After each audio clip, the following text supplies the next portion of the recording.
Hello student, आपका स्वागत है पीएल इंस्टीट्यूट पर। मैं हूं पीएल सर। आज अपन क्लास 10th का तीसरा चैप्टर दो चरों वाले रैखिक समीकरण युग्म की प्रश्नावली 3.3 पढ़ेंगे। इससे पहले हमने 3.1 और 3.2 पढ़ चुके हैं।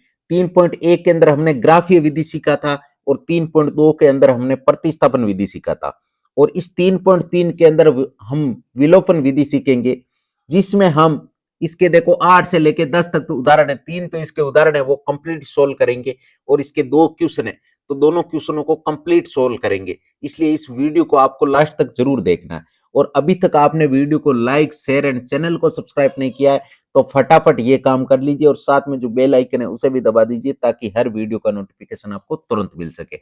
अब देखिए, अब अपन प्रश्नावली 3.3 की ओर चलते हैं और विलोपन विधि से रूबरू होते हैं। अब देखिए, सबसे पहले हमने ग्राफीय विधि पढ़ा था 3.1 के अंदर, और 3.2 के अंदर हमने पढ़ा था प्रतिस्थापन विधि। और आज पढ़ेंगे अपन विलोपन विधि। इसकी 3 प्रकार की विधि है। पहले इसकी 4 प्रकार की विधि थी, जिसको एक को हटा दिया गया आपके सिलेबस में। अब वो विधि नहीं है, उसका नाम था वज्र गुणन विधि। कभी टाइम मिलेगा तो उस विधि का भी अपन बेसिक डिटेल से समझेंगे। वो चीजें आपके कंपटीशन एग्जाम में काम आती है। बाकी यहाँ आपके अभी फिलहाल 3 ही विधि काम कर रही है। अब देखिए, विलोपन विधि के सवाल कैसे सोल्व किए जाते हैं। तो यहाँ पर एक एग्जाम्पल लिया गया। इस एग्जाम्पल की मदद से हम सीखने की कोशिश करते हैं कि ये प्रतिस्थापन विधि है वो कैसे काम की जाती है। तो देखिए, सबसे पहले आपके सामने एक समीकरण दे रखा है, x प्लस 3y बराबर 7। इसका नाम है, जैसे इक्वेशन फर्स्ट यानी समीकरण नंबर 1 है ये। और दूसरा समीकरण है आपके 2x प्लस 3y इक्वल 8। यह है आपके इक्वेशन नंबर सेकेंड। अब समीकरण 1 और 2 को ध्यान से देखो। इसमें आपको क्या करना होता है भाई, आपके दो चर है, दोनों चरों में से एक चर वाले पद को बराबर करना होता है। जैसे इसमें तो देखिए ऑलरेडी बराबर दे रखा है। देखो, इसमें तो x है लेकिन इसमें 2x है। इसका मतलब x वाला चर तो बराबर नहीं, लेकिन y वाला देखो, y इसमें भी 3y है, इसमें भी 3y है। इसका मतलब यहां से अपना काम हो जाएगा। विलोपन का मतलब होता है एक मान को विलुप्त करना, यानी एक चर को विलुप्त करना। किसी से कर दो, चाहे तो x को कर दो और चाहे तो y को कर दो। तो यहां से अपन y को करेंगे, क्योंकि इसका अगर आप y वाला पद है ना वो बराबर है, इसलिए y को करेंगे। लेकिन देखिए, दोनों समीकरणों में y है वो किसका है, प्लस का है। अगर प्लस का है दोनों ही चरों में, अगर दोनों ही पदों में अगर प्लस है, तो इसको, क्योंकि इसको हटाने के लिए एक प्लस का होना चाहिए, एक माइनस का होना चाहिए, तभी तो वो कटेगा आपस में। इसलिए आपको क्या करना पड़ेगा, इसलिए आपको एक समीकरण में से दूसरा समीकरण घटाओगे ना, तब वो माइनस हो जाएगा। अगर इस प्रकार की सिचुएशन पहले से ही बनी हुई, एक प्लस कार एक माइनस कार आपस में कट रहे, तो उस स्थिति में अपन समीकरणों को जोड़ेंगे। तो यहां अपन क्या करेंगे, अगर एक समान के चिन्ह है तो इसको समीकरण को घटाएंगे। तो यहां से लिखेंगे समीकरण दो में से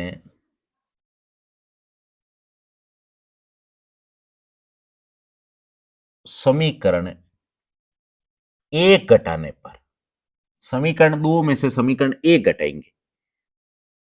बाकी समीकरण एक में से दो भी घटा सकते हो, उससे कोई आंसर में चेंजमेंट नहीं आएगा। देखिए, दूसरा समीकरण क्या है, 2x प्लस 3y इक्वल 8। इसमें से घटाएंगे क्या, अब देखिए, x प्लस 3y बराबर 7।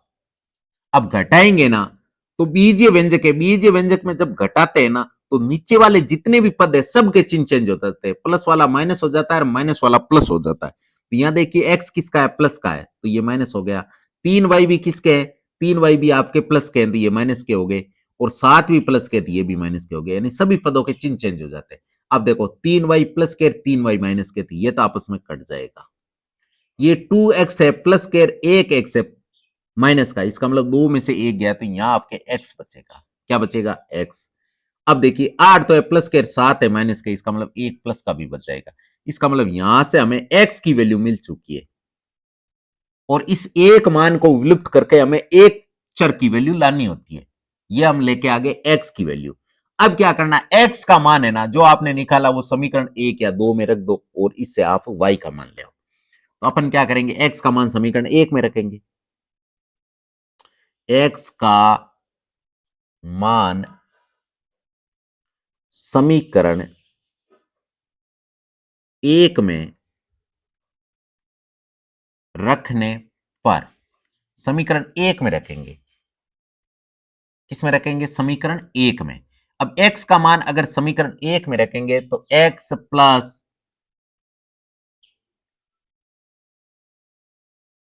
3y है बराबर 7, ये पहला समीकरण है। और इसमें x का मान रखेंगे तो x की जगह अपन क्या रख देंगे? 1 रख देंगे, प्लस 3y के 3y बराबर 7 के साथ।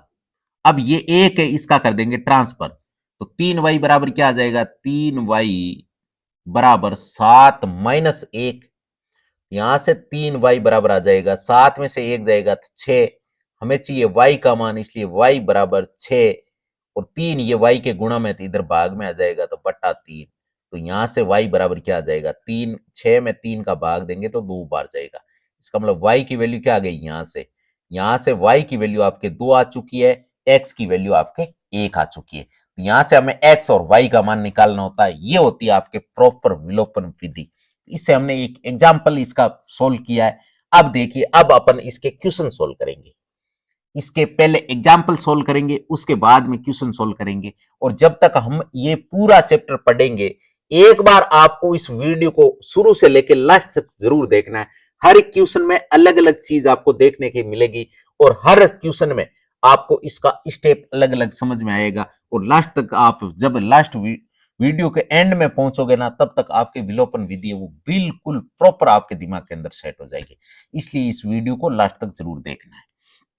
अब देखिए, इसका 8वां उदाहरण क्या कह रहा है कि दो व्यक्ति की आय का अनुपात आपको 9:7 दे रखा है और उनके खर्चों का अनुपात आपको दे रखा है 4:3। यदि प्रत्येक व्यक्ति प्रति महीने 2,000 रुपए बचा लेता है तो उसकी मासिक आय बतानी है। यहां से देखिए, सबसे पहले आपके सामने दो व्यक्ति है। अब दो व्यक्तियों में से एक पहला व्यक्ति है, एक दूसरा व्यक्ति है। उनकी आय का अनुपात दे रखा है। आय का अनुपात का मतलब, अगर एक 9 रुपए कमाता है, दूसरा 7 रुपए कमाता है। अगर पहले वाला 90 रुपए कमाता है तो दूसरे वाला कितने कमाते हैं? 70 रुपए। अगर पहला व्यक्ति 900 रुपए कमाता है तो दूसरा व्यक्ति 700 रुपए कमाता है। अगर ये व्यक्ति 9,000 कमाता है तो ये 7,000 कमाता है। इस प्रकार का इनका अनुपात दे रखा है। इस अनुपात को आप किसी भी संख्या से गुणा कर सकते हो। जैसे इसको अगर 50 से गुणा करोगे तो इसको भी 50 से गुणा करना पड़ेगा, तब यह अनुपात बराबर चलेगा।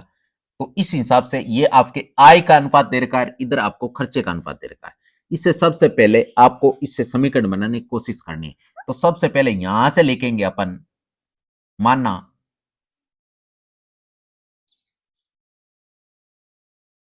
फर्स्ट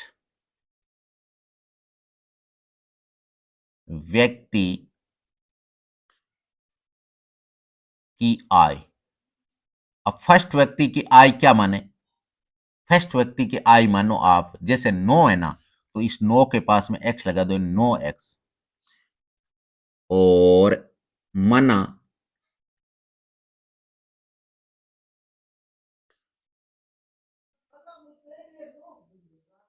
सेकंड व्यक्ति की आय क्या मान लो भाई, इसके 9x है तो उसके 7x है।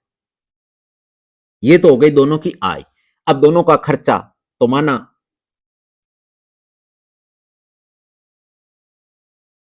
फर्स्ट व्यक्ति का खर्च या खर्चा कितना मानो? जैसे 4:3 है तो इसको मान लो 4y। और माना सेकंड व्यक्ति का खर्चा क्या मान लो आप? 3y। तो दोनों व्यक्तियों के आय और खर्चे हमने लिख लिए। अब देखिए, अब इसका बनाएंगे समीकरण। तो सबसे पहले वो क्या है कि जैसे आय,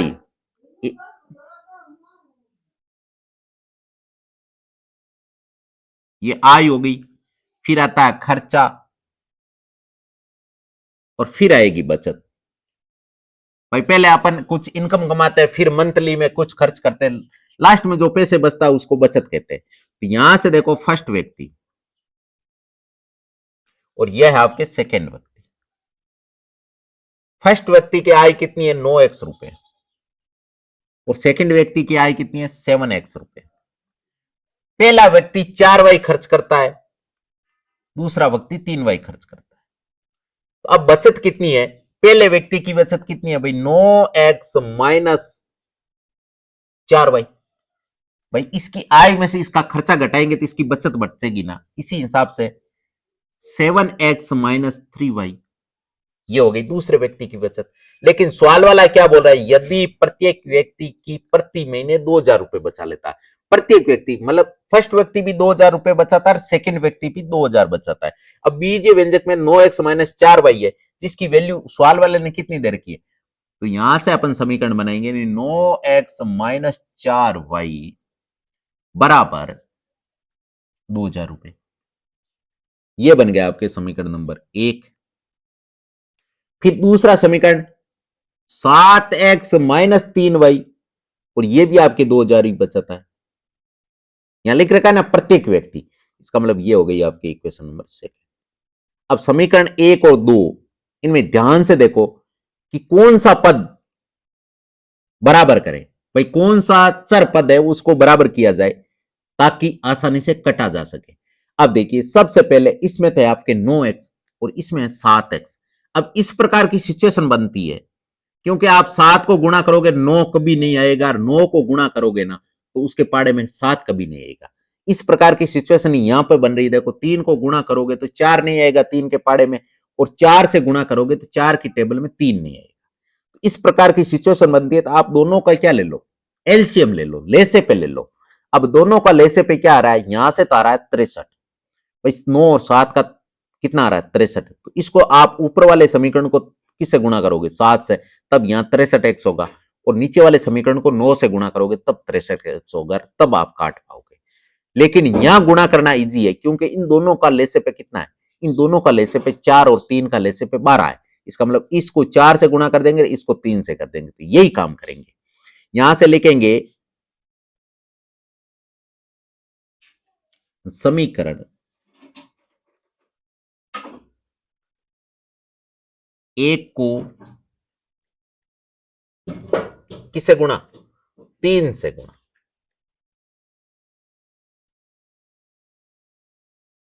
वह समीकरण 4 को सॉरी समीकरण 2 को किससे गुणा करेंगे, 2 को करेंगे अपन 4 से गुणा, 4 से गुणा करने पर, इसका मतलब भाई ये 9x है ना, ये पहला समीकरण है, इसको गुणा किससे करेंगे, इसको 3 से गुणा करेंगे, तो 9x माइनस 4y को 3 से गुणा, और इधर से 2000 को भी 3 से गुणा। ये तो हो गया आपके कौन सा समीकरण, तीसरा समीकरण, सॉरी पहला समीकरण। पहले समीकरण को हमने गुणा किया, अब करेंगे दूसरे समीकरण को, दूसरे समीकरण को 4 से गुणा करेंगे, 4 कोष्टक 7x माइनस 3y बराबर, इधर भी 2000 को 4 से गुणा करना पड़ेगा क्योंकि दोनों पक्षों को गुणा करना होता है। भाई इसका ये लेफ्ट हैंड साइड है, ये राइट हैंड साइड है, तो जिससे गुणा कर रहे हो तो दोनों पक्ष से गुणा करो, तब समीकरण में कोई प्रभाव नहीं पड़ता है। लेकिन एक तरफ आप गुणा नहीं कर सकते। अब हम गुणा करेंगे, यहां से हमें नए समीकरण मिलेंगे। अब 3 को इससे पूरे से गुणा करेंगे तो क्या आएगा, 3 को अगर 9x से गुणा करेंगे तो 9 3 27x, फिर 3 को इससे गुणा करेंगे तो माइनस का 12y,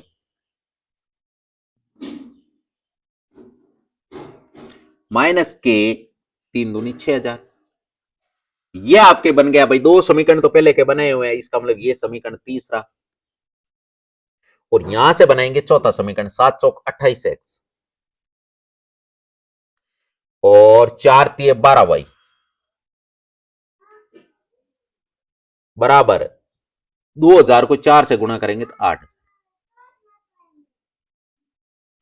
ये आपके इक्वेशन नंबर बन गई 4। ये 3, ये 4। अब यहां से देखो, अब जो पद हमने बराबर किया है, 12y बराबर किया है, अब देखिए दोनों के ही माइनस के चिन्ह है। इसके लिए आपको क्या करना पड़ेगा, अगर चिन्ह दोनों के समान है, विपरीत चिन्ह नहीं है, तो घटाने वाला सिस्टम देखेंगे। यहां से अपन लिखेंगे, जैसे समीकरण 4 में से समीकरण 3 घटा लो, या समीकरण 3 में से 4 घटा लो, तो ऐसे लिखेंगे समीकरण, एक मिनट, यहां पे थोड़ा एडजस्ट कर देते हैं इसको।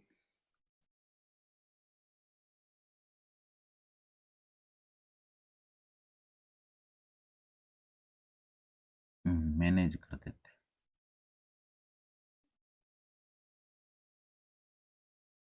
ये लो,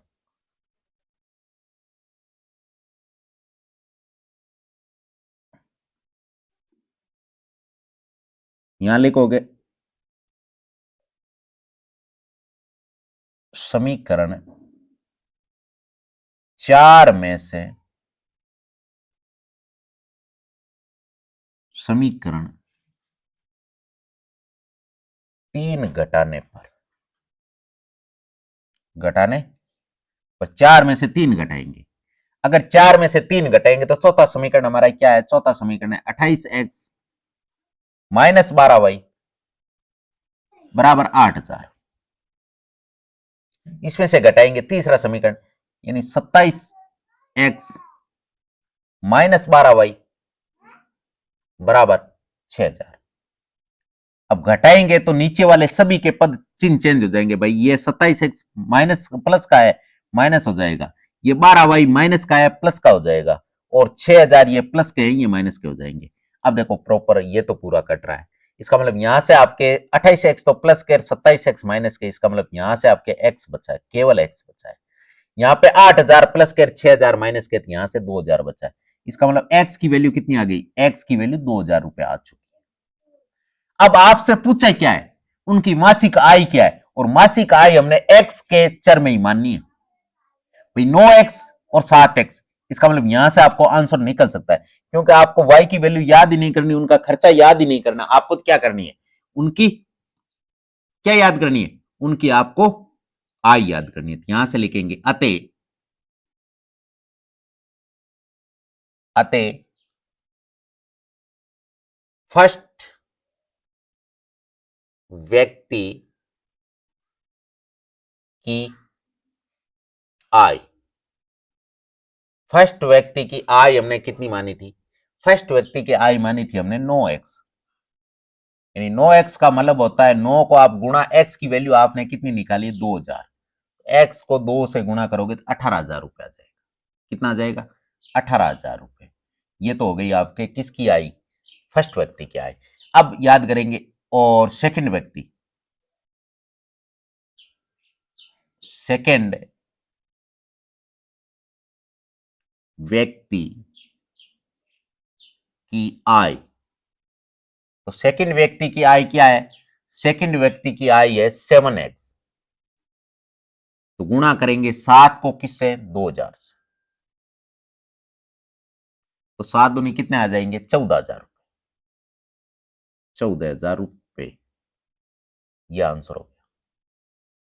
यह आ गया आपके फर्स्ट व्यक्ति की आय, यह आ गई आपके सेकंड व्यक्ति की आय। दोनों व्यक्तियों की आय हमने याद कर ली। तो यह आपके 8वां उदाहरण हो गया। अब आपके 9वां उदाहरण, 9वां उदाहरण कह रहा है कि विलोपन विधि का प्रयोग करके निम्न रैखिक समीकरण के सभी संभव हल याद कीजिए, सभी संभव हल याद कीजिए। अब देखिए यहां से अपन इसको सोल्व करते हैं, तो पहला समीकरण क्या है, पहला समीकरण है आपके 2x प्लस 3y इक्वल 8, और ये आपके इक्वेशन नंबर फर्स्ट है। सेकंड इक्वेशन क्या है, 4x प्लस 6y इक्वल 7, और ये आपके इक्वेशन नंबर सेकंड है। अब देखिए पहला समीकरण है और दूसरा समीकरण है, इसमें अगर x वाला पद आप देखते हो तो इसमें 2x है, इसमें 4x है। अगर मैं पहले समीकरण को 2 से गुणा कर दूंगा तो इसके बराबर हो जाएगा ना, ये 4x, ये भी 4x। तो अपन क्या करेंगे, डायरेक्ट यहां से लिखेंगे समीकरण एक को 2 से गुणा करने पर गुणा करेंगे। समीकरण 1 को 2 से गुणा करेंगे तो 2 दूनी 4x प्लस 3 दूनी 6y बराबर 8 दूनी 16। और यह आपके इक्वेशन नंबर कौन सी बन गई? थर्ड। अब क्या करेंगे? देखो 4x, 2 में भी 4x, लेकिन दोनों ही प्लस के, इसका मतलब आपको घटाना पड़ेगा।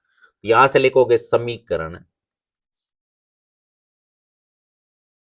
3 में से समीकरण 2 घटाने पर, यानी समीकरण 3 में से समीकरण 2 घटाएंगे तो तीसरा समीकरण क्या है? तीसरा समीकरण है हमारा 4x प्लस 6y बराबर 16। और दूसरा समीकरण हमारा क्या है? सॉरी, ये हाँ, दूसरा समीकरण है आपका 4x प्लस 6y इक्वल 7। अब यहां से देखो, नीचे वाले अगर घटा रहे हैं तो नीचे वाले सभी पदों के चिन्ह चेंज हो गए, तो सारे ही प्लस कहते हैं, सारे ही माइनस पे हो जाएंगे। अब देखो, ये बराबर पूरा कट रहा है और ये भी आपके बराबर कट रहा है। देखो 6y प्लस के 6y माइनस के, तो इसका मतलब ये भी कट गया, यहां से आपके कट पीट के 0 आ गया। और इधर कट पीट के क्या आया? 16 में से 7 जाएगा तो 9। क्या 0 और 9 बराबर हो गए? नहीं हो गए ना।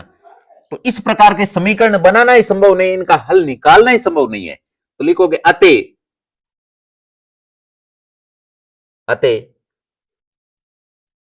इस समीकरण का कोई हल नहीं होगा। इस समीकरण का कोई हल नहीं होगा। इस समीकरण का कोई हल नहीं होगा। अगर इस समीकरण का कोई हल नहीं होगा तो इसका मतलब रेखाएं कौन सी है भाई? दोनों अगर अपन समीकरण ग्राफ में बनाते तो रेखाएं दोनों समांतर आएगी, तभी तो कोई हल नहीं होगा। अब यहां से आप चाहो तो डायरेक्ट वो फॉर्मेट भी लगा सकते हो जैसे हमने 3.1 के अंदर सीखा था, a1 बटा a2। इसमें आपको मिलेगा a1 बटा a2 बराबर है b1 बटा b2 के, लेकिन बराबर नहीं है c1 बटा c2 के। इस फॉर्मेट में ही आपके कोई हल नहीं होता है। अब देख लेते हैं, उस फॉर्मेट से भी अपन चेक कर लेते हैं। जैसे पहला समीकरण आपके 2x प्लस 3y इक्वल 8 है और ये आपके इक्वेशन फर्स्ट है। सेकेंड इक्वेशन क्या है? 4x प्लस 6y इक्वल 7 और ये आपके इक्वेशन नंबर सेकेंड। यहां से अपन a1 निकालेंगे तो a1 कितना है? a1 आपके 2 है। b1 कितना है? b1 आपके 3 है। और c1 कितना है? c1 आपके 8 है। इसी प्रकार a2 निकालेंगे, a2 कितना है? 4 है। b2 कितना है? b2 आपके 6 है। और c2 कितना है? c2 आपके 7 है। यहां से निकाल लिया। अब यहां से अपन लगाएंगे तो सबसे पहले a1 बटा a2, a1 कितना है? 2, a2 कितना है? 4। इसी प्रकार b1 बटा b2, तो b1 कितना है? b1 है आपके 3 और b2 कितना है? 6। इसी प्रकार c1 बटा c2, तो c1 कितना है? c1 है 8 और c2 कितना है? 7। यहां से देखो ये कट रहा है आपके 2 की टेबल से, तो आंसर आएगा 1/2। इसका आंसर भी ये 3 की टेबल से कट रहा है, 3 एकम 3 और 3 दूनी 6। लेकिन ये नहीं कट रहा है, इसका मतलब ये 8/7 का 8/7 ही आएगा। अब यहां से देखो, इस फॉर्मेट को ध्यान से जब आप देखोगे तो यहां से आपको क्या मिल रहा है? यहां से देखो a1 बटा a2 बराबर है b1 बटा b2 के। भाई ये दोनों पद बराबर है, इसका मतलब आ गया b1 बटा b2। लेकिन ये तीसरा अलग है, तो इसका मतलब तीसरा बराबर नहीं है, c1 बटा c2। और अगर इस प्रकार की सिचुएशन बनती है तो रेखाएं कौन सी मिलेगी? रेखाएं हमें मिलेगी समांतर।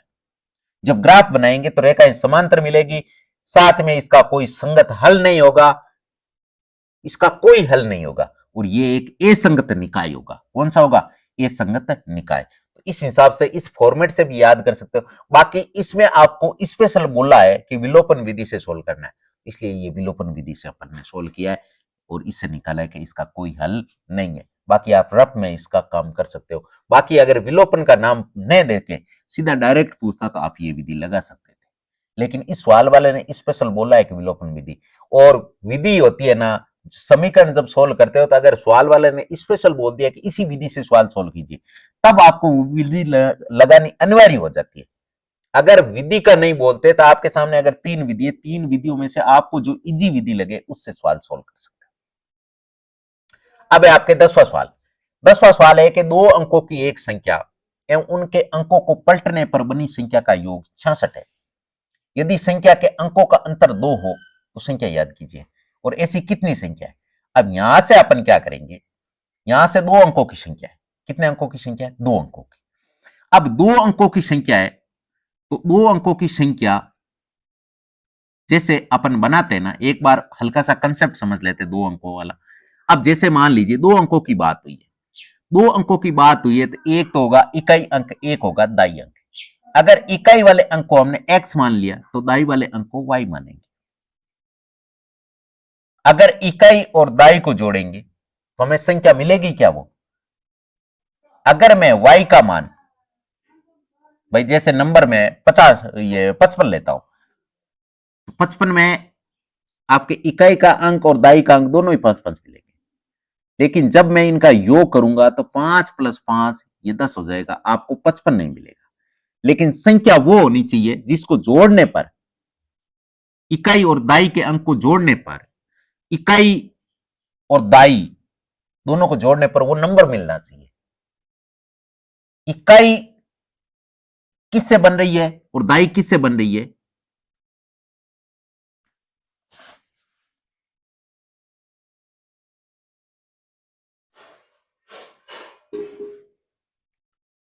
अभी आपके सामने है 10वां उदाहरण कि 2 अंकों की एक संख्या है, उनके अंकों को पलटने पर बनी संख्या का योग 66 हो।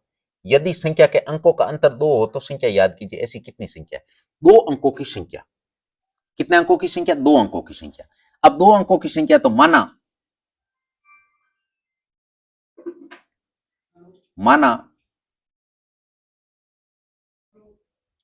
संख्या इकाई अंक, इकाई अंक क्या मान लो? x, और माना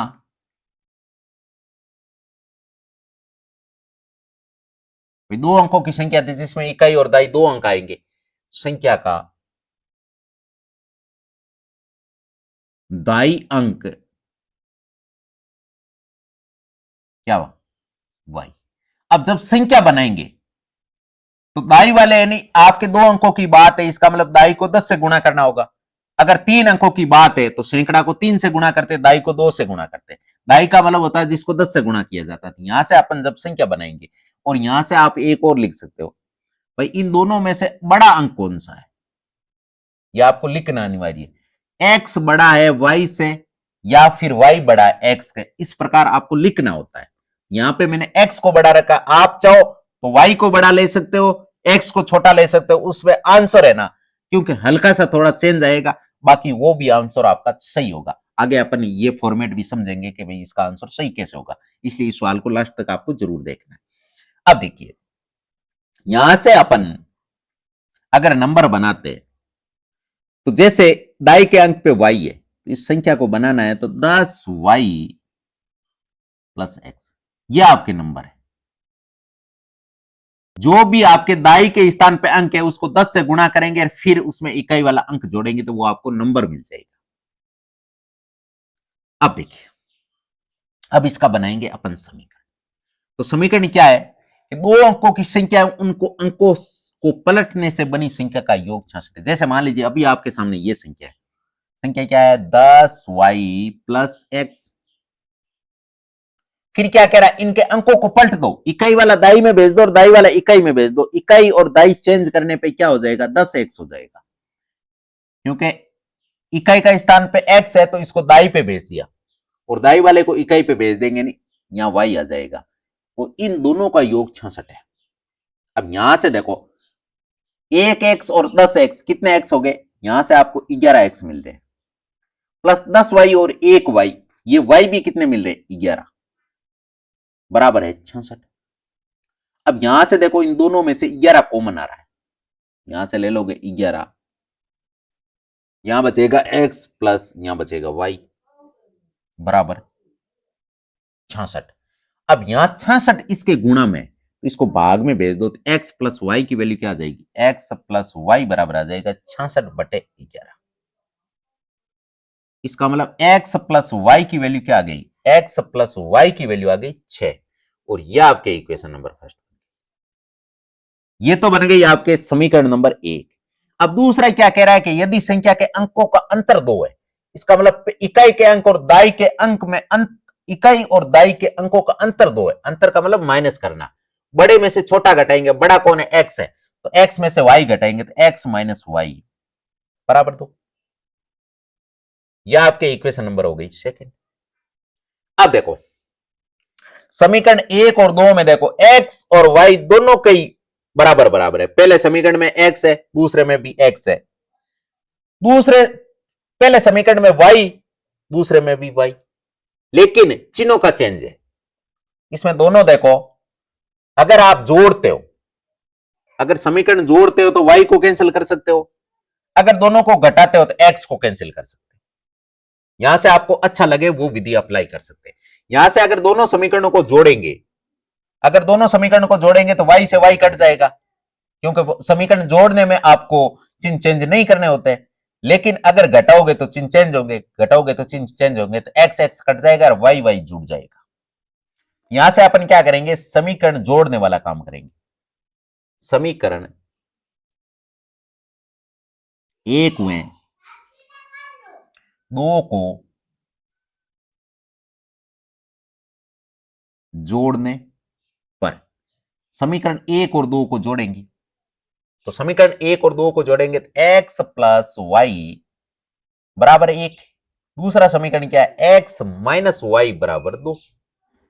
अगर जोड़ेंगे तो डायरेक्ट देखो y से y कट रहा है, इसका मतलब आपके x और x कितने x बच गए, 2x बच गए, और इधर 1 और 2 कितने हो गए, 3।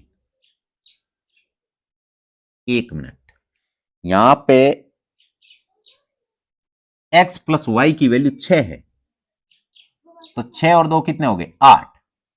यहां से अपन x की वैल्यू निकालेंगे तो x बराबर क्या आ जाएगा, 8/2। यहां से x बराबर आपको 4 मिल गया, कितना मिल गया, 4। अगर x बराबर आपको 4 मिल चुका है, अब निकालेंगे x का मान, समीकरण 1 या 2 में रखो और आप y का मान निकालो। यहां से लिखेंगे x का मान समीकरण 1 में रखने पर, समीकरण 1 में रखेंगे, अगर समीकरण 1 में रखेंगे तो क्या होगा, समीकरण 1 में रखने पर देखो समीकरण 1 क्या है, x प्लस वाई बराबर क्या है, 6। अब यहां से x की वैल्यू कितनी है, x की वैल्यू 4 है, तो 4 प्लस वाई बराबर 6। यहां से 4 का करेंगे ट्रांसफर तो y की वैल्यू आ जाएगी 6 माइनस 4, तो y बराबर क्या आ जाएगा, 2। अब देखो y की वैल्यू मिल गई, x की वैल्यू मिल गई, अब यहां से अपन नंबर मिलाएंगे। अतः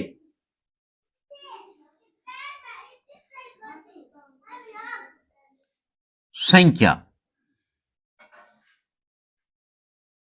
होगी, संख्या क्या होगी भाई, संख्या हमने क्या मानी थी, 10y प्लस एक्स ही तो माना था।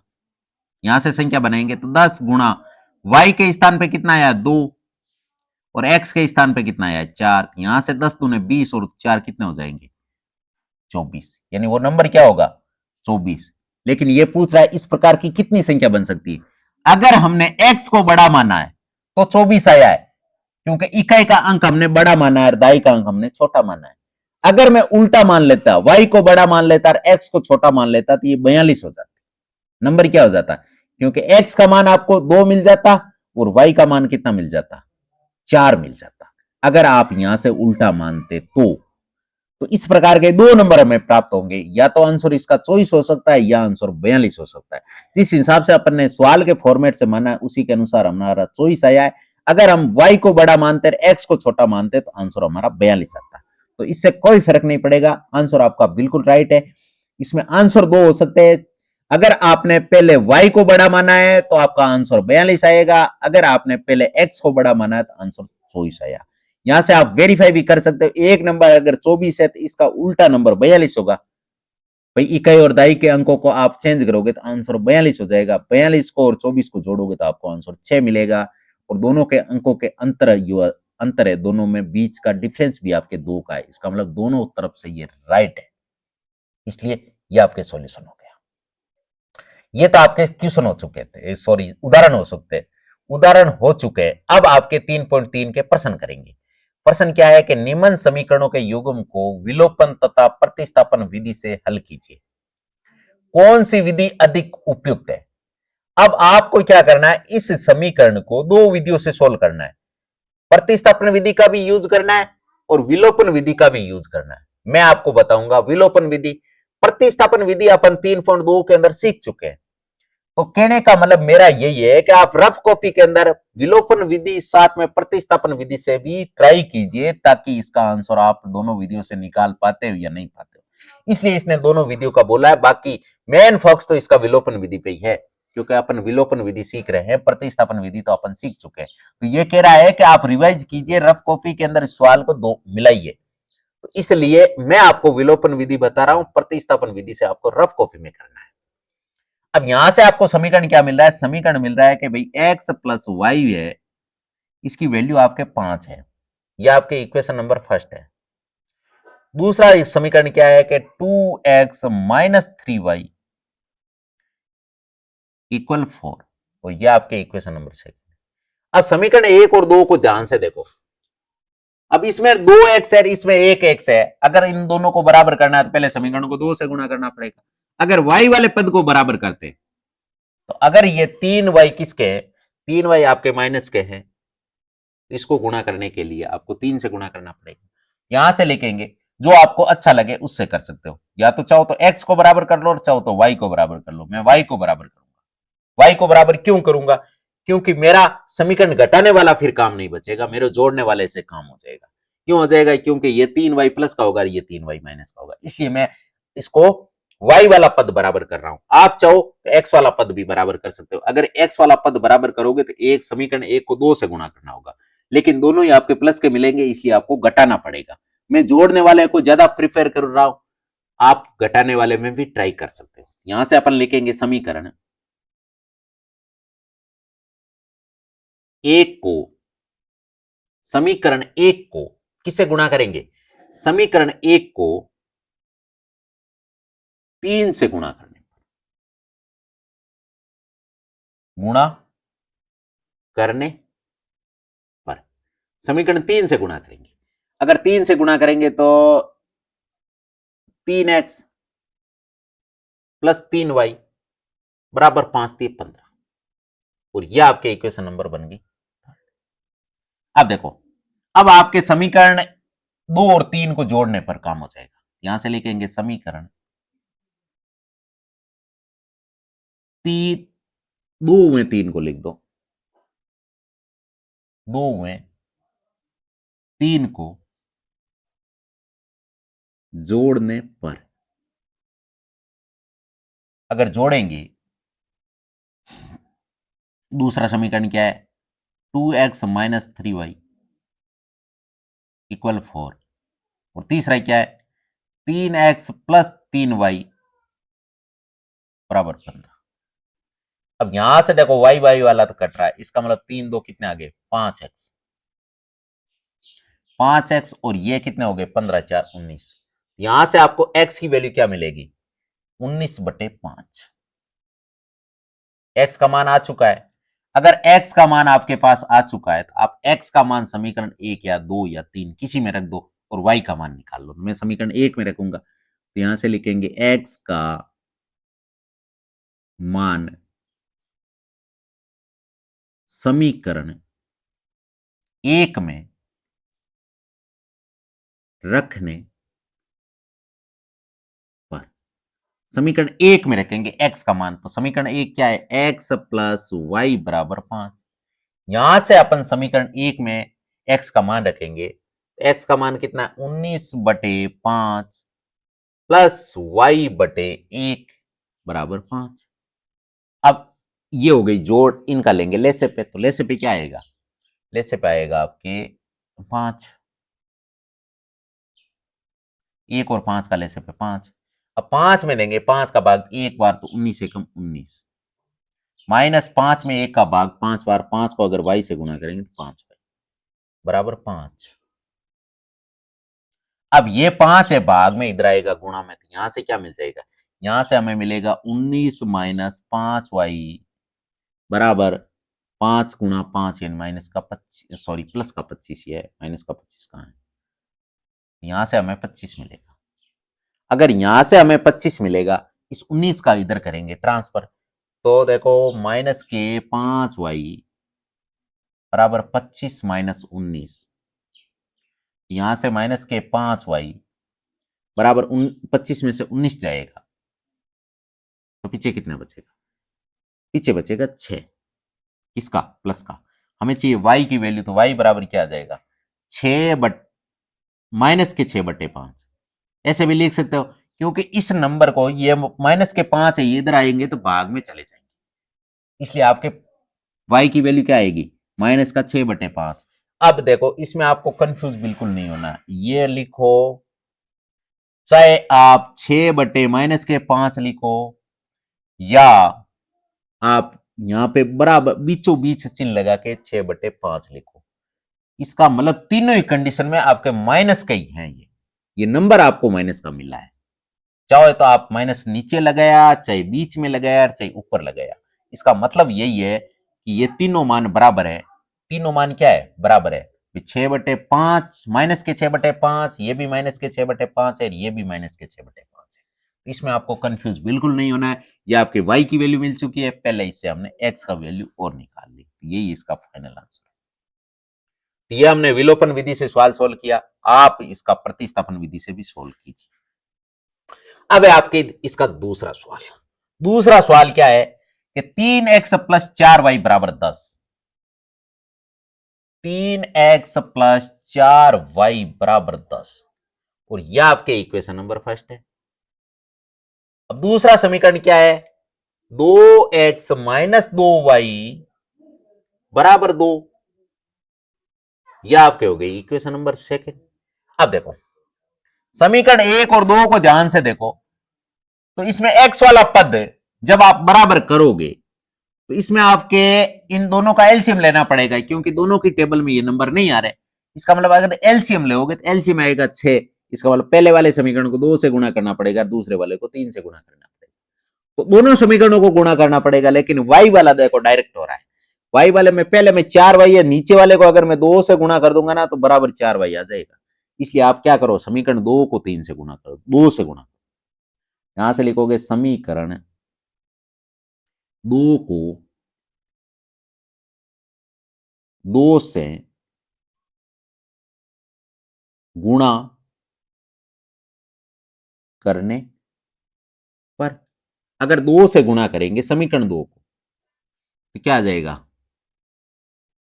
2 दूनी 4x माइनस 4y बराबर 4 दूनी 2 दूनी 4, यह आपके इक्वेशन नंबर कौन सी बन गई, थर्ड। अब देखो समीकरण 3 और 2 को कंपैरिजन करना है था, या एक को करना है, एक को करना है, क्योंकि 4y एक में और 2 से हमने तीसरा बनाया है, इसलिए अब आप क्या करोगे, अब देखो ये 4y प्लस का है, ये 4y माइनस का है, इसका मतलब डायरेक्ट आपके जोड़ने से काम हो रहा था, यहां से लिखोगे समीकरण 1 में 3 को जोड़ने पर, जोड़ने पर अगर इन दोनों समीकरणों को जोड़ेंगे तो क्या होगा, 3x प्लस 4y बराबर 10, दूसरा समीकरण, ये तीसरा समीकरण क्या है, 4x माइनस 4y बराबर 4। अब देखो y वाला तो बिल्कुल कट रहा है, अब 4 3 ये कितने हो गए 7x, और ये 10 4 कितने हो गए 14, यहां से अपन x बराबर निकालेंगे तो 14/7 आ जाएगा, और 14 में जब 7 का भाग देंगे तो आंसर 2 आएगा, इसका मतलब x की वैल्यू कितनी मिल चुकी है, x की वैल्यू हमें 2 मिल चुकी है। अब x का मान समीकरण 1 2 या 3 किसी में रख दो और y का मान निकाल लो, यहां से अपन क्या करेंगे, x का मान समीकरण किस में रखेंगे? समीकरण 1 में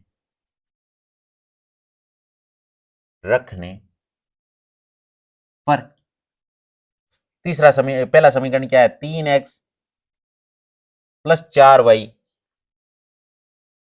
बराबर 10। इसमें रख दो x का मान, तो 3 गुणा x का मान हमने कितना निकाला? 2 प्लस 4y बराबर 10। यहां से 3 दूनी 6 प्लस 4y बराबर 10। अब 6 का इधर करेंगे ट्रांसफर, तो 4y बराबर 10 माइनस 6। यहां से 4y बराबर क्या आ जाएगा? 10 में से 6 जाएगा तो 4 बचेगा। यहां से y बराबर क्या आ जाएगा? 4/4। और 4/4 का मतलब y की वैल्यू 1 आ गई। इसका मतलब x का मान आपके 2 आया और y का मान 1 आया। किस विधि से? विलोपन विधि से। इसको प्रतिस्थापन विधि से आपको सोल्व करना। अब ये आपका तीसरा सवाल है कि 3x माइनस 5y माइनस 4 बराबर 0। अब देखिए इसको समीकरण के रूप में लिखेंगे तो 3x माइनस 5y, इस 4 का इधर ट्रांसफर करेंगे तो ये 4 प्लस का हो जाएगा। या इक्वेशन नंबर फर्स्ट हो गई। सेकंड इक्वेशन क्या है? 9x, फिर 2 का इधर ट्रांसफर करेंगे तो ये माइनस का 2y हो जाएगा बराबर 7। यह आपके इक्वेशन नंबर सेकंड है। अब देखो x वाला पद देखो, इसमें देखो 9x है, इसमें 3x है। अगर मैं पहले समीकरण को 3 से गुणा कर दूंगा तो ये भी 9x बन जाएगा। इसलिए लिखेंगे समीकरण 1 को 3 से गुणा करने पर, 3 से गुणा करेंगे तो क्या हो जाएगा? 3 तिये 9x माइनस के 5 तिये 15y बराबर 4 तिये 12। और यह आपके इक्वेशन नंबर थर्ड बन गई।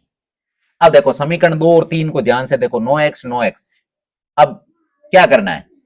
अगर देखो चिन्ह दोनों के चेंज है, भाई दोनों के सेम चिन्ह है, भाई 9x भी प्लस का 9x भी प्लस का, इसका मतलब घटाना पड़ेगा, चिन्ह चेंज है। तो आपसे लिखोगे यहां से समीकरण समीकरण 3 में से समीकरण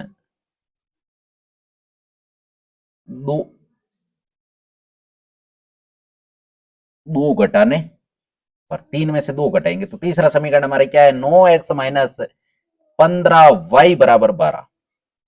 इसमें से घटाएंगे क्या? 9x माइनस 2y बराबर 7। और नीचे वाले सभी पदों के चिन्ह चेंज हो जाएंगे। देखो ये माइनस हो जाएगा, ये माइनस वाला प्लस और ये माइनस। इसका मतलब 9x से 9x तो कट गया, 15y माइनस के 2y प्लस के, इसका मतलब माइनस का 13y बच गया।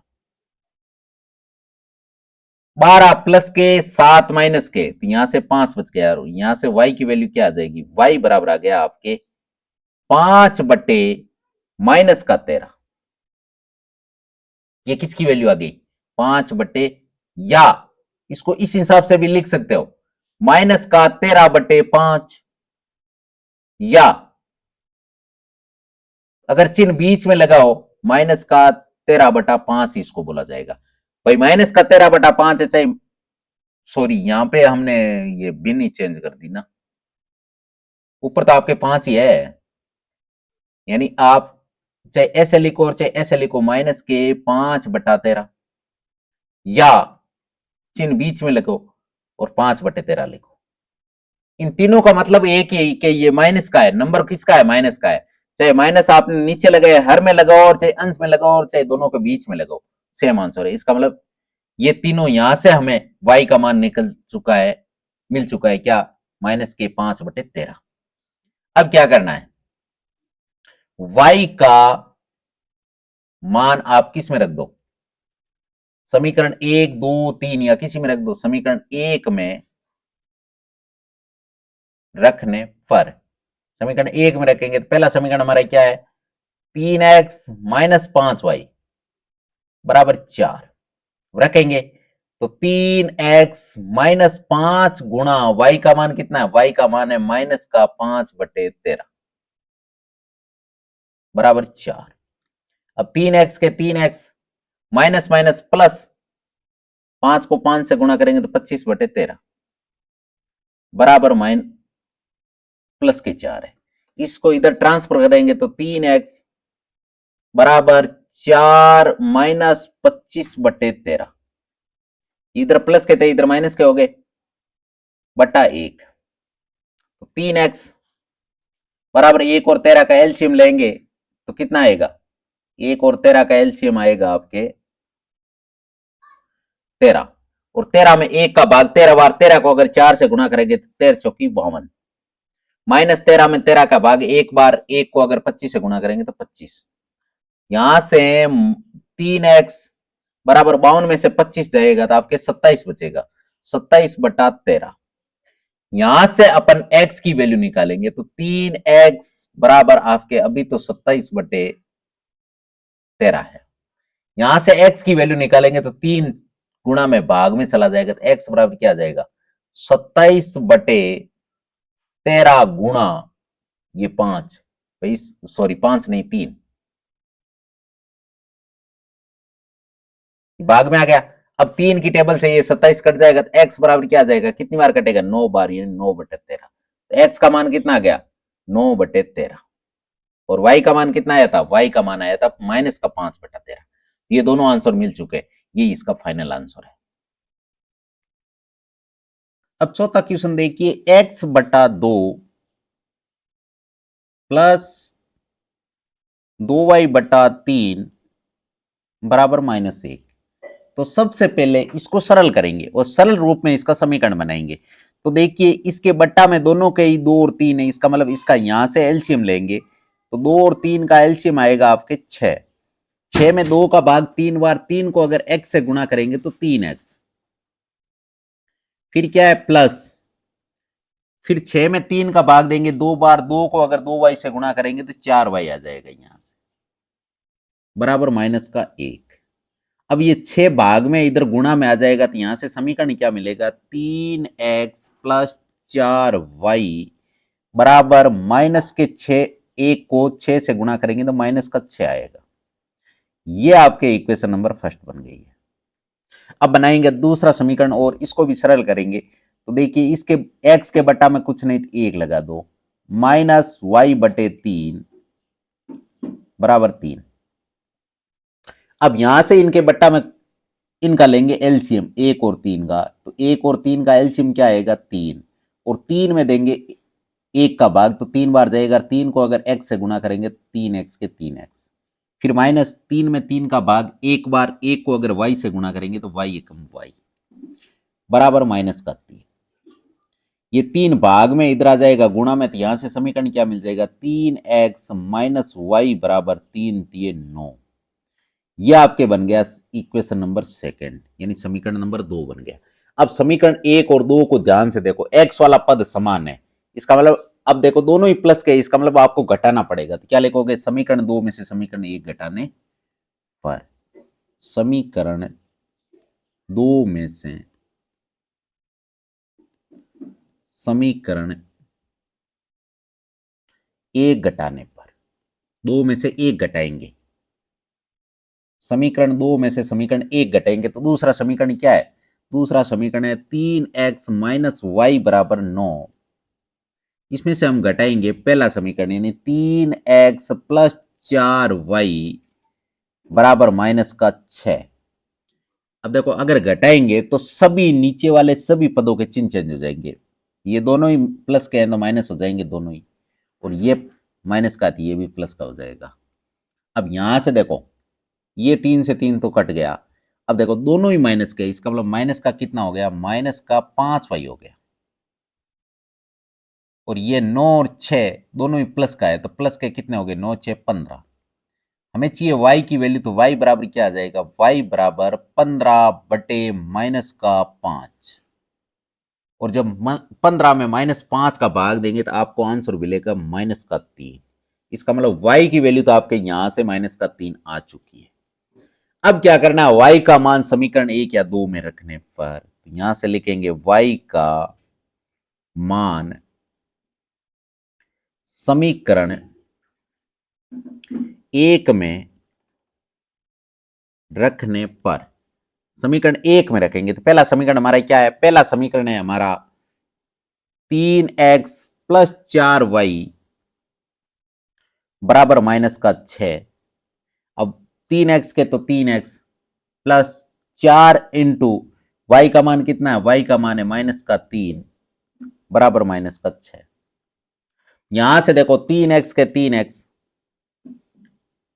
और प्लस माइनस को गुणा करेंगे तो माइनस 4×3 12x, सॉरी 12, 4×3 12 बराबर माइनस का 6। अब इस 12 का इधर ट्रांसफर करेंगे तो क्या आ जाएगा? 3x बराबर माइनस का 6 और ये माइनस का 12 इधर आके प्लस का 12 हो जाएगा, ये प्लस का 12। अब 3x का 3x माइनस का 6 और प्लस का 12, तो यहां से आपको प्लस का 6 मिलेगा।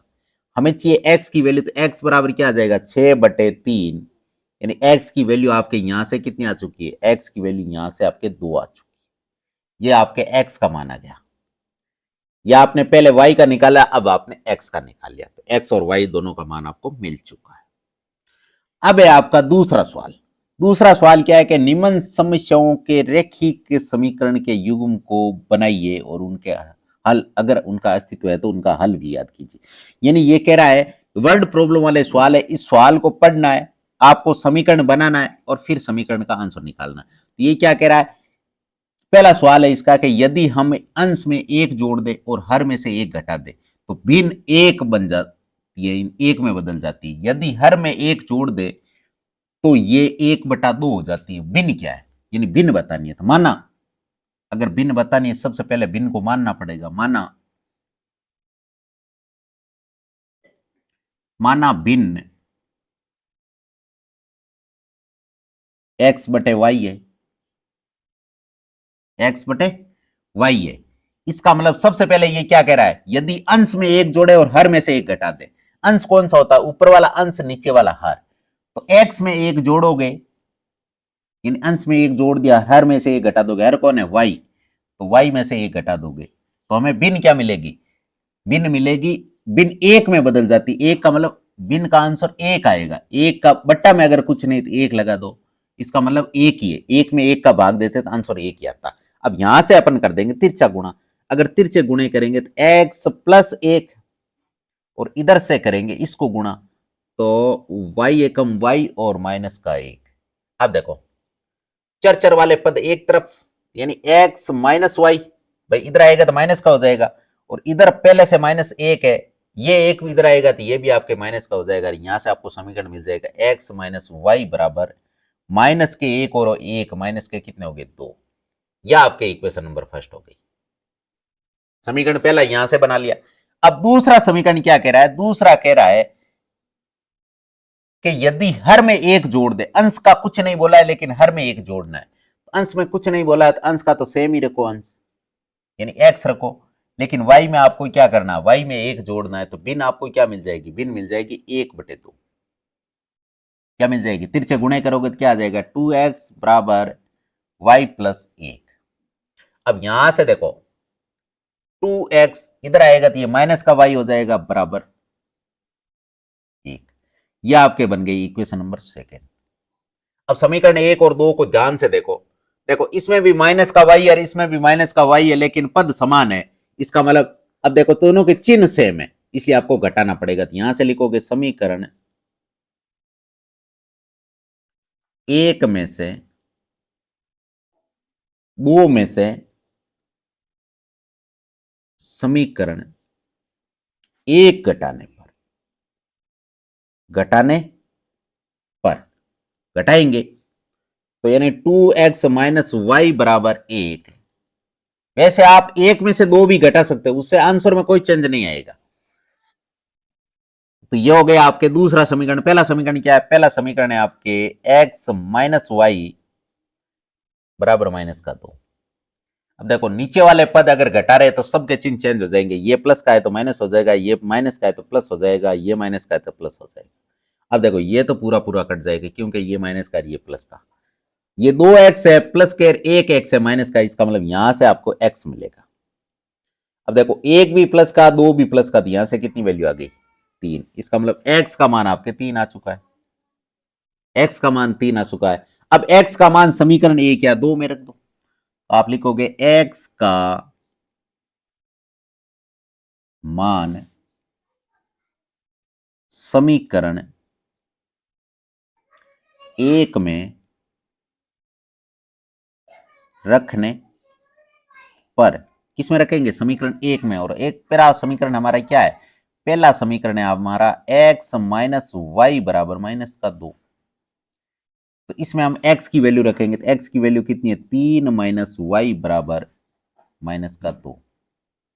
अब यहां से अपन क्या करेंगे, इस 3 का कर देंगे इधर ट्रांसफर, तो माइनस का y बराबर माइनस के 2 तो पहले सही है, और ये भी 3 इधर जाएगा तो माइनस का हो जाएगा क्योंकि इधर प्लस का है। यहां से माइनस के y बराबर क्या वैल्यू आ गई, माइनस का y बराबर माइनस का 2 और माइनस का 3 माइनस का 5 हो गया, और माइनस से माइनस बराबर में कट जाता है, इसका मतलब y बराबर आपके कितनी आ गई, 5। यहां से आपने y का मान भी निकाल लिया, किसका मान निकाल लिया, y का। अब हमें भिन्न अतः भिन्न क्या होगी,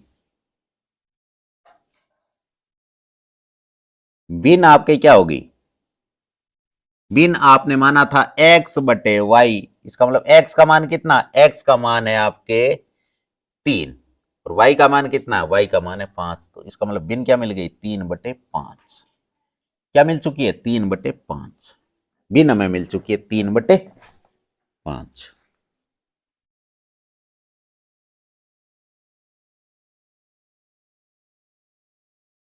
ये आंसर हो गया। अब है आपके इसका दूसरा सवाल कि 5 वर्ष पूर्व नूरी की आयु सोनू की आयु की 3 गुना थी, 10 वर्ष पश्चात, यहां क्या है, से है, पश्चात नूरी की आयु सोनू की आयु से 2 गुना हो जाएगी। नूरी और सोनू की आयु बतानी है, वर्तमान आयु। और इस प्रकार का अगर समीकरण में आपके आयु वाला सवाल आता है तो पहले ही मैंने बताया है, सबसे पहले आप टेबल बना लो। क्या बनानी है आपको, टेबल। यहां से टेबल क्रिएट करेंगे तो ये आपके टेबल बनाई हुई है। सबसे पहले कौन कौन है, नूरी और सोनू है, तो यहां अपन नाम लिख देंगे, यह आपके नूरी का कॉलम है और यह आपके सोनू का कॉलम है।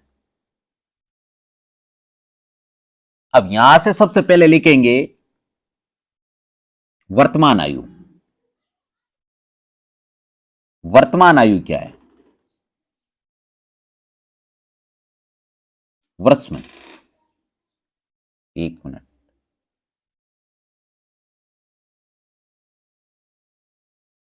वर्ष में, ठीक है। और यहां देखो किस किस की बात हुई है, पहले तो 5 साल पूर्व की बात हुई है, तो 5 वर्ष पूर्व की आयु। और उसके बाद में क्या हुआ है, उसके बाद में हुआ है 10 वर्ष पश्चात, यहां से लिखेंगे 10 वर्ष पश्चात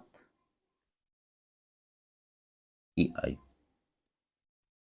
आयु, ठीक है। अब देखिए वर्तमान आयु, वर्तमान आयु इनका मान लो, नूरी की मान लो x और सोनू की मान लो y। 5 साल पहले तो x में से 5 साल घटेगा और y में भी 5 साल घटेगा। इसी प्रकार 10 साल बाद की बात हुई है तो x में 10 जुड़ जाएगा, x प्लस 10 साल और y प्लस 10 साल हो गया। अब आपको क्या बतानी है, इनकी वर्तमान आयु बतानी है, x और y का मान निकालना है। यहां से अपन क्या करेंगे, माना माना नूरी की वर्तमान आयु, क्या मानो, x वर्ष, और माना सोनू की वर्तमान आयु क्या मान लो, y वर्ष। अब यहां से अपन समीकरण बनाएंगे। पहला समीकरण क्या कह रहा है, पहला समीकरण यह कह रहा है कि 5 वर्ष पूर्व नूरी की आयु, 5 साल पहले नूरी की आयु x-5 साल थी, जो सोनू की आयु का 3 गुना थी। सोनू की आयु कितनी थी उस समय, -y-5 साल।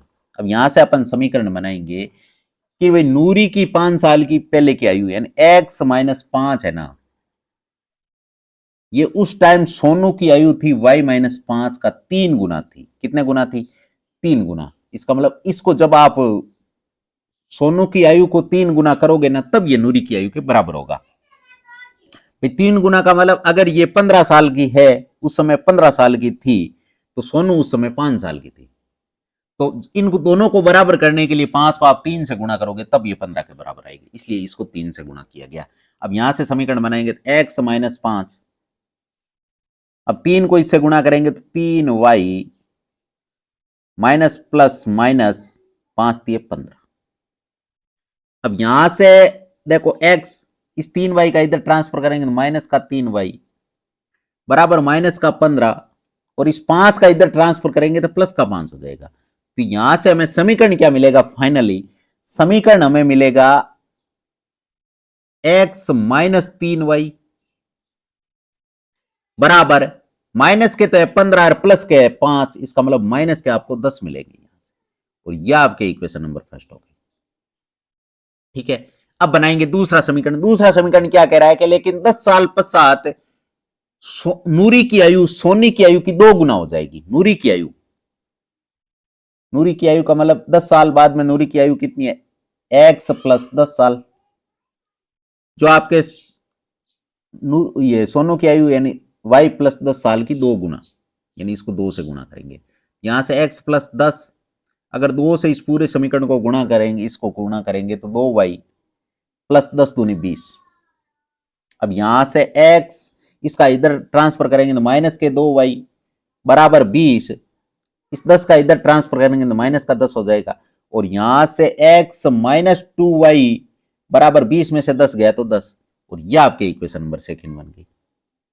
अब समीकरण 1 और 2 में ध्यान से देखो, x वाला पद बिल्कुल सेम है, इसका मतलब, लेकिन दोनों ही प्लस के, इसका मतलब घटाना पड़ेगा। तो आप लिखोगे समीकरण 2 में से समीकरण 1 घटाने पर, यहां से लिखोगे समीकरण 2 में से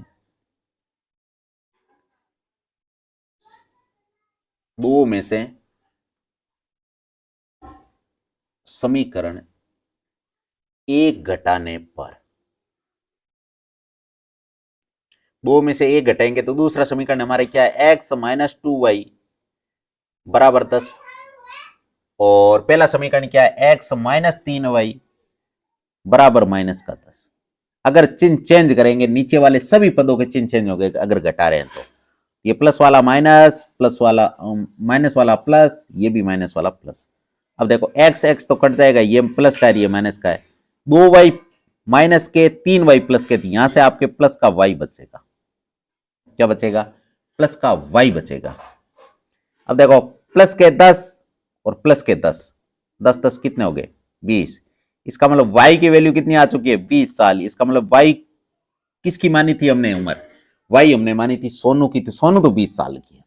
सोनू कितने साल की है? 20 साल की। अब हमें क्या करना है? y का मान समीकरण 1 या 2 में रख दो। यहां से लिखेंगे y का मान समीकरण 1 में रखने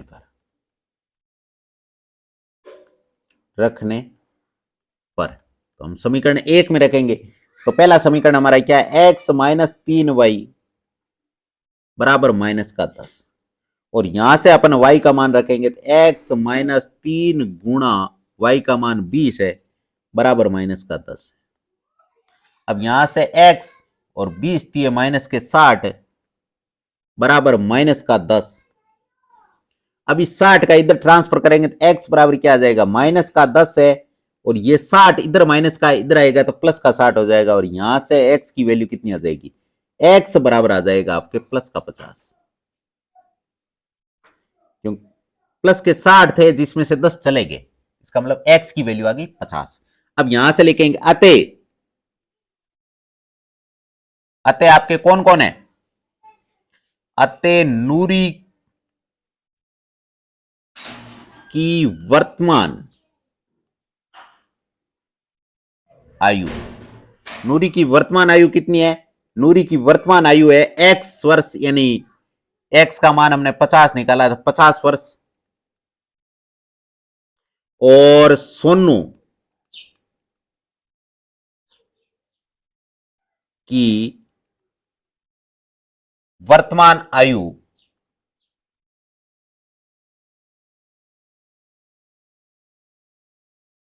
20 वर्ष।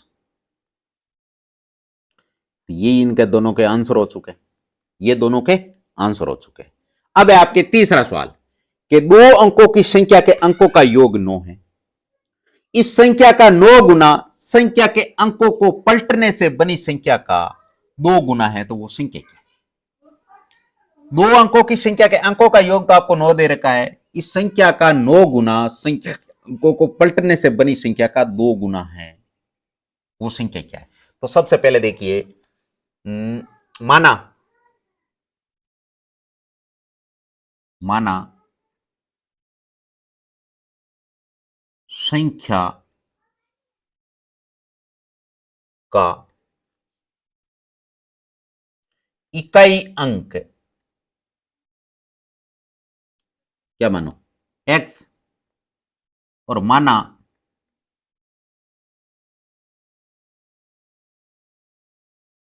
संख्या का दाई अंक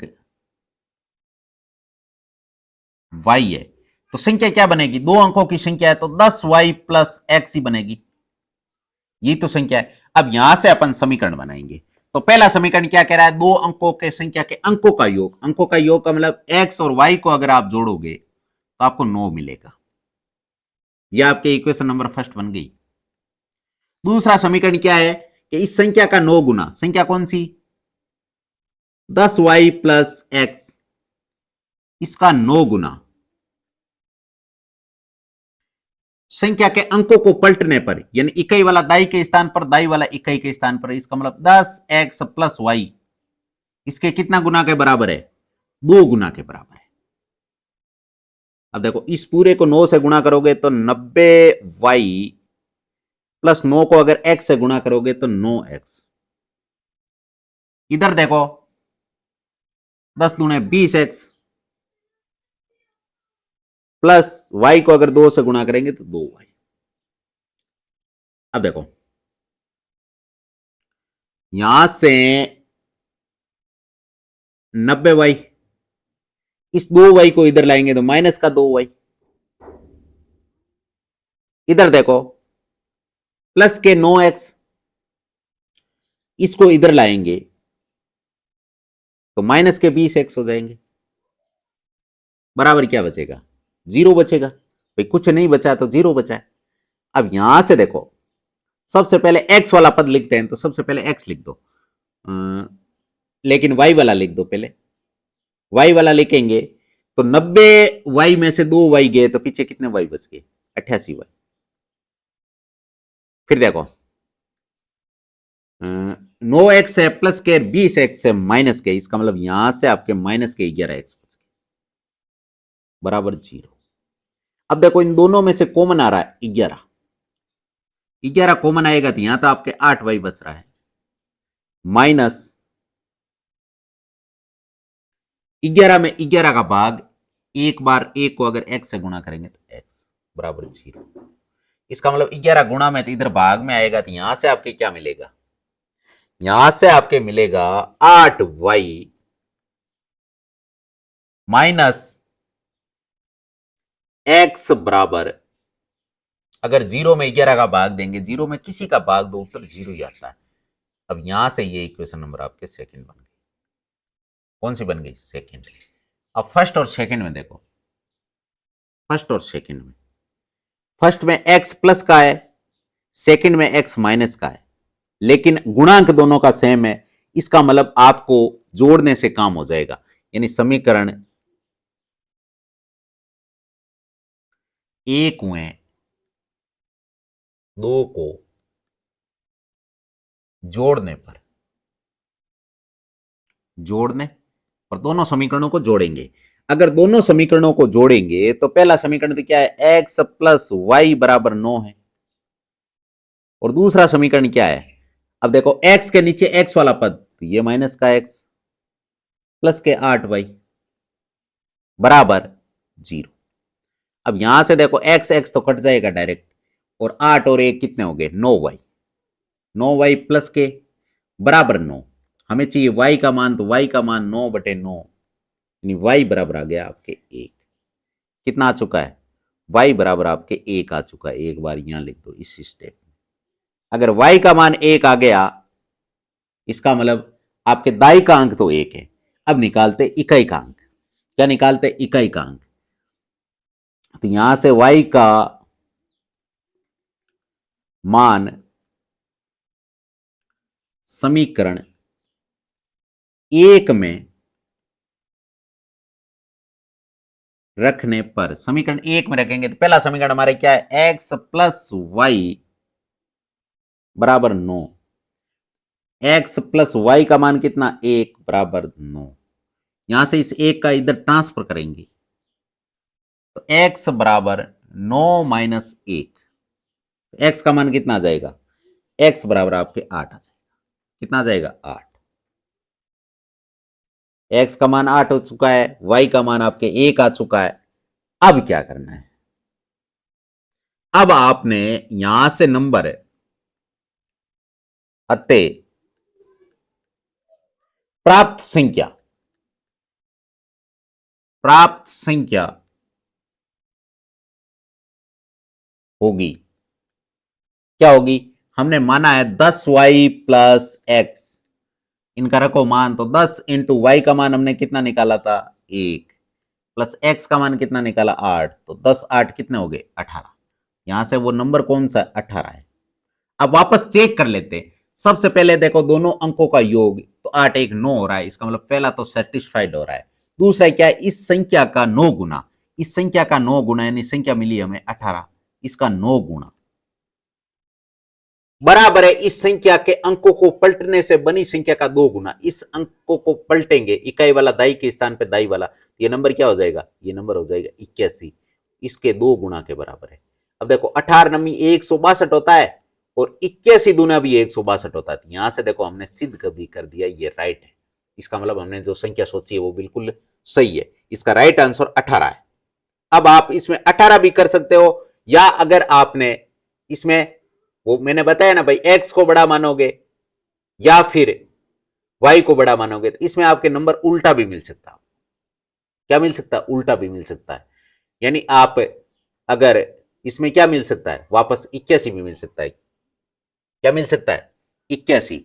81 का वापस अंकों को पलटोगे, लेकिन वो आपके सेट नहीं होगा यहां। क्यों नहीं होगा, क्योंकि जब जो ही आप यहां लेके आओगे, तो वो संख्या जब आप 81 को 9 से गुणा करोगे तो आंसर अलग ही आएगा। इसलिए इसका राइट आंसर आपके 18 ही है, क्योंकि ऐसा माइनस का जिक्र तो हुआ ही नहीं है, उसमें हुआ था लेकिन इसमें नहीं हुआ है। इसका राइट आंसर यही है। अब है आपके चौथा सवाल कि मीना 2000 रुपए निकालने के लिए एक बैंक गई। उसने खजांची से 50 रुपए तथा 100 रुपए के नोट देने के लिए कहा। बैंक गई और बैंक वाले को बोला कि मुझे 50 रुपए और 100 रुपए के नोट चाहिए, 2000 रुपए चाहिए। मीना ने कुल 25 नोट प्राप्त किए। बैंक वाले ने ऐसा सोचते ही उसने क्या किया, कुछ 100 के नोट दे दिए, कुछ 50 के नोट दे दिए, और उसे 25 नोट दे दिए। कितने नोट दे दिए, 25। याद कीजिए कि उसने 50 रुपए और 100 रुपए के कितने कितने नोट प्राप्त किए। आपको बताना है कि 50 रुपए के उसने कितने नोट प्राप्त किए थे, 100 रुपए के कितने प्राप्त किए। तो माना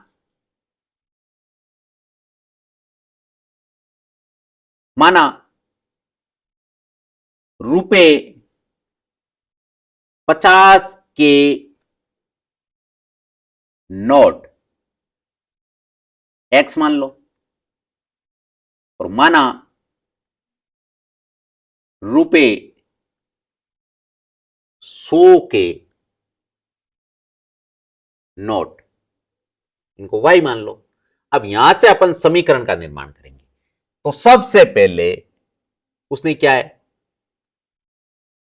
कि उसने 25 नोट प्राप्त किए। 25 का मतलब एक्स और वाई दोनों को नोट जोड़ोगे तो यहां से आपको 25 मिलेगा। एक्स प्लस वाई की वैल्यू तो आपके 25 आ गई, और यह आपके समीकरण नंबर 1 बन चुका है। दूसरा समीकरण क्या है कि उसने 50 रुपए के कितने नोट प्राप्त किए, तो 50 के उसने एक्स नोट प्राप्त किए, यानी 50 को एक्स से गुणा करेंगे, ये रुपए आ जाएंगे। फिर 100 के कितने नोट प्राप्त किए, तो इनको y से गुणा करेंगे, लेकिन टोटल रुपए कितने होंगे 2000। भाई 50 वाले जितने नोट है उनको गुणा किया, फिर प्लस उसमें 100 वाले कितने नोट है उनको सबको जोड़ा, तो आंसर 2000 है। अब यहां से देखो ये 50 की टेबल से कट रहा है, 50 एकम 50, यहां से आपके x बच जाएगा, 50 दूनी 100, यहां से 2y आ जाएगा, और यहां से 50 से अगर इसको काटेंगे तो क्या आएगा, यहां से 50 से काटेंगे तो 40 आएगा।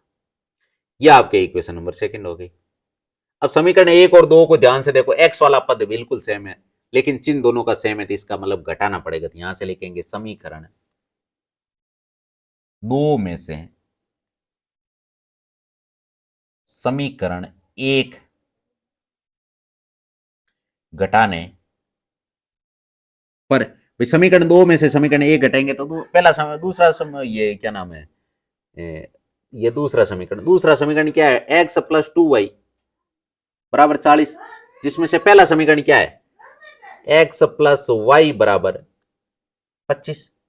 अब यहां से अपन घटाएंगे तो नीचे वाले सभी पदों के चिन्ह चेंज हो जाएंगे, तो तीनों ही प्लस के थे, तीनों ही माइनस के हो गए, एक्स एक्स तो कट गया, अब 2y में से एक y गया तो पीछे y बचा, अब 40 में से 25 जाएगा तो पीछे 15 बचेगा, इसका मतलब y, तो y की वैल्यू क्या आ गई 15, इसका मतलब 100 वाले नोट तो 15 है। अब आपको बताना है किसके, x वाले नोट यानी 50 वाले नोट कितना है, यहां से लिखेंगे y का मान समीकरण 1 में रखने पर, किस में रखेंगे, समीकरण 1 में। अब पहला समीकरण हमारा क्या है, पहला समीकरण है हमारा x प्लस वाई बराबर 25, x का मान हमें निकालना है, y का मान हमें 15 मिल चुका है बराबर 25, यहां से 15 इधर ट्रांसफर करेंगे तो x बराबर क्या आ जाएगा 25 माइनस 15, यहां से x बराबर कितना आ जाएगा 10, अते अते अते 50 रुपए के नोट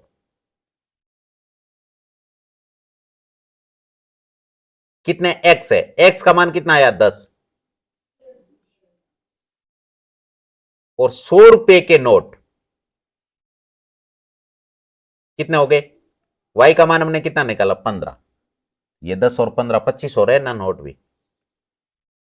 अब देखिए 10 नोट है 50-50 के तो 500 रुपए हो गए, 15 नोट है 100 के तो कितने हो गए 1500, 1500 और 500 कितने हो गए 1000, नहीं सॉरी 2000, यहां से इसका आंसर। अब आपके 5 सवाल के, किराए पर पुस्तक देने वाले किसी पुस्तकालय का प्रथम 3 दिनों का एक नियत किराया है, 3 दिनों का फिक्स किराया है, तथा उसके बाद प्रत्येक अतिरिक्त दिन का अलग किराया। 3 दिन का तो फिक्स किराया, उसके बाद में आप कितने दिन रखते हो उसका किराया अलग है। सरिता ने 7 दिनों तक एक पुस्तक रखने के लिए 27 रुपए अदा किए, जबकि सुशी ने एक पुस्तक 5 दिनों के तक रखने के अलग रुपए अदा किए, यानी 21 रुपए अदा किए।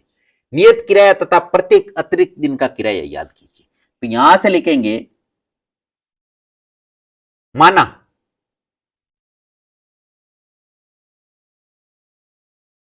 माना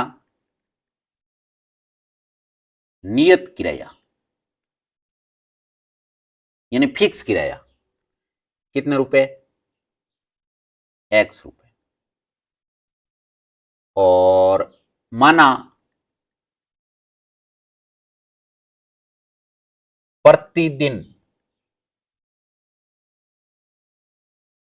किराया वो कितना है y रुपए।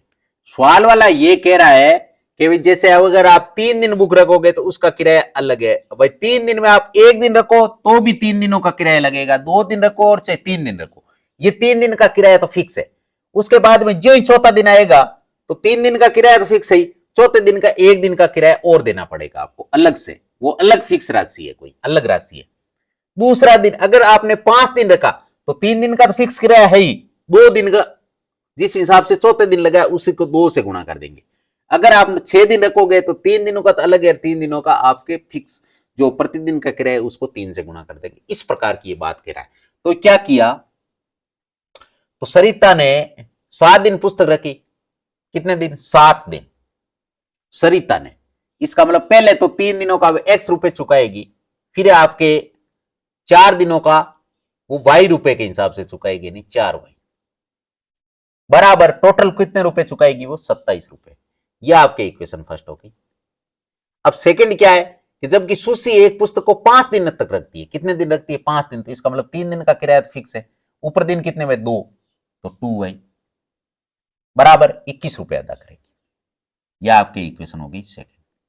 अब देखो समीकरण 1 और 2 को ध्यान से देखो। एक्स वाला पद तो समान है, इसका मतलब समीकरण 2 में से एक घटा लो, क्योंकि दोनों ही प्लस के, इसका मतलब घटाना पड़ेगा। तो यहां से लिखोगे समीकरण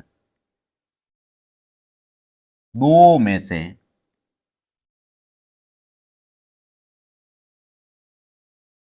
समीकरण 1 घटाने पर 2 में से 1 घटाएंगे, यानी एक्स प्लस 2 वाई बराबर 21। इसमें से घटाएंगे क्या? 1 मिनट, इसमें अपन हल्का सा चेंजमेंट कर लेते। क्या चेंजमेंट करते? ये आवश्यकता क्यों पड़ी? देखो यह आवश्यकता इसलिए पड़ी कि जैसे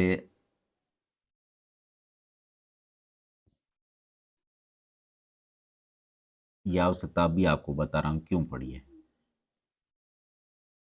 यह आवश्यकता इस 1 और 2 को जो 1 में से 2 घटाने पर। अब देखो पहला समीकरण बड़ा है और दूसरा छोटा है, इसलिए अगर 1 में से 2 घटाएंगे ना तो सारे मान है वो पॉजिटिव आने की संभावना बनेगी। इसलिए मैं 1 में से 2 घटा रहा हूं। अगर दूसरा समीकरण बड़ा था, अगर बड़ा होता तो मैं 2 में से 1 घटाता। मैं इस प्रकार पकड़ता हूं। तो आपको क्या करना है, देखो पहला समीकरण बड़ा दिखाई दे रहा, वैसे आप घटाओगे ना तो 2 में से अगर 1 घटाओगे तो भी आंसर में कोई फर्क नहीं आएगा, आंसर सेम आएगा, लेकिन उसकी थोड़ी सी कैलकुलेशन बढ़ेगी। इसलिए हमें कैलकुलेशन कम करने के लिए 1 में से 2 घटाएंगे। तो यहां से लिखेंगे समीकरण 1 में से 2 घटाएंगे तो पहला समीकरण क्या है? एक्स प्लस 4 वाई बराबर 27। इसमें से हम घटाएंगे एक्स प्लस 2 वाई इक्वल 21। अगर घटाएंगे तो नीचे वाले सभी पदों के चिन्ह चेंज हो जाएंगे, ये प्लस वाला माइनस माइनस माइनस। इसका मतलब देखो एक्स से एक्स तो कट जाएगा, 4 वाई प्लस के 2 वाई माइनस के, तो यहां से आपके बच गए 2 वाई। 27 प्लस के 21 माइनस के, यहां से कितने बच गए? यहां से बच गए 6। लेकिन हमें चाहिए वाई की वैल्यू, तो वाई बराबर क्या आ जाएगा? वाई बराबर आएगा 6/2। इसका मतलब वाई बराबर आ गया 3।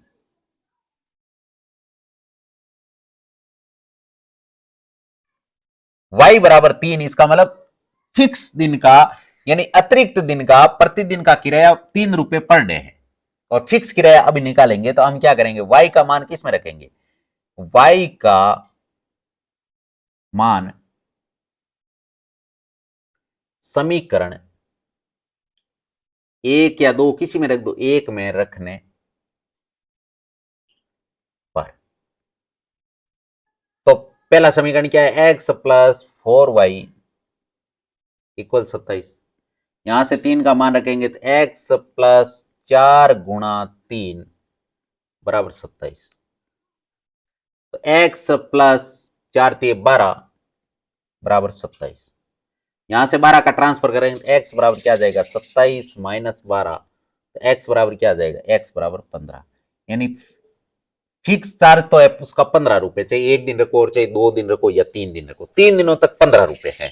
उसके बाद में पर डे के 3 रुपए है, उसके बाद में पर डे के 3 रुपए। ऐसा नहीं है कि अगर आप 1 दिन रखोगे तो आपको 15 रुपए देने पड़ेंगे, 2 दिन रखोगे तो भी 15 रुपए, अगर 3 दिन आपने रखी तो भी 15 रुपए, लेकिन चौथे दिन क्यों रखोगे तो 15 रुपए ये फिक्स वाले 3 दिनों वाले लग ही जाएंगे, चौथे दिन 3 रुपए और लगेंगे, इसका मतलब 18 रुपए हो जाएंगे। 5 दिन रखोगे तो 21 रुपए हो जाएंगे, 6 दिन रखोगे तो कितने हो जाएंगे? 24 रुपए, क्योंकि 6 दिन में 3 दिन का तो फिक्स है ही, उसके बाद में 3 दिन का 6 3 3 9, तो 15 और 9 24 रुपए। इस हिसाब से अतः क्या लिखोगे? अतः अतः नियत किराया क्या हो जाएगा? नियत किराया क्या होगा? नियत किराया हमने माना x रुपए और x का मान कितना है 15, तो नियत किराया 15 रुपए और प्रतिदिन किराया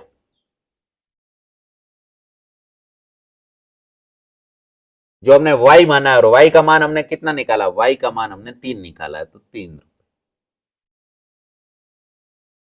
ये इसका आंसर आ गया, ये इसका आंसर आ गया।